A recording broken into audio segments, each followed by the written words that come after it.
২৬ সালের বিশ্বকাপ যেটা দেখলাম আজকে আমরা, যে বাংলাদেশ সহ সারা পৃথিবীতে দুইটা দল নিয়ে মানুষ বেশি ব্যস্ত। এক হলো আর্জেন্টিনা আর এক ব্রাজিল। কিন্তু বাংলাদেশে যে অবস্থা, আর্জেন্টিনার বিকল্প নেই। আজকে মেসি মেসি ভক্ত আমরা, বাংলাদেশে আর্জেন্টিনা ভক্ত আমরা। আজকে বাংলাদেশে যে জনপ্রিয়তা আছে এখানে, আজকে দেখেন যতগুলো মানুষ আছে এখানে 80% লোক আর্জেন্টিনা সাপোর্টার, মেসিকে ভালোবাসে। এই ভালোবাসার জন্য আমরা পাই, আমরা এটা কখনো বলিনি যে আমরা কোনো দেশকে ভালোবাসি, আমরা খেলাকে ভালোবাসি। খেলাকে ভালোবাসি, মেসিকে ভালোবাসি, ম্যারাডোনাকে ভালোবাসি। এটাই আমাদের সবার চাওয়া।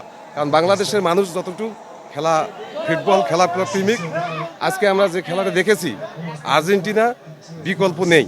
আমরা বিশ্বকাপ অবশ্যই নেব এবারও, এটা নিশ্চিত। আমরা মেসির পায়ে আমরা বিশ্বকাপ আবারও জিততে চাই।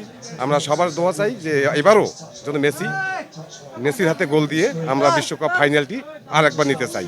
ধন্যবাদ সবাইকে। হ্যাঁ, খেলাধুলার ব্যাপারটা হচ্ছে কি, যে ফুটবল ওটা মিস্টেক হয়ে যেতে পারে, এটা মেসির দোষ না, এটা হয়ে গেছে, ওটা আমরা বড় সমস্যা না। আমরা খেলে গোল দেবো, ইনশাল্লাহ খেলে গোল দেবো আমরা বিশ্বকাপ। হ্যাঁ, 100% আমরা বিশ্বকাপ এবারও আমরা নেব, এটাই আমাদের। ব্রাজিল আমাদের কোনো সাবজেক্ট না, আমরা অন্য দলকে চিন্তা করতেছি, ব্রাজিলকে আমরা কোনো সাবজেক্ট মনে করি না। আর্জেন্টিনা প্রেমিকা যারা আমরা আর্জেন্টিনা ভক্ত, তারা ব্রাজিলকে আমরা কখনো কোনো মনে করতেছি না বর্তমান।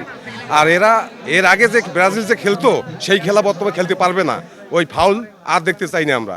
সূক্ষ্ম খেলা খেলবে, সেটা আর্জেন্টিনায় আমরা জিতবে, এটা নিশ্চিত। ধন্যবাদ সবাইকে।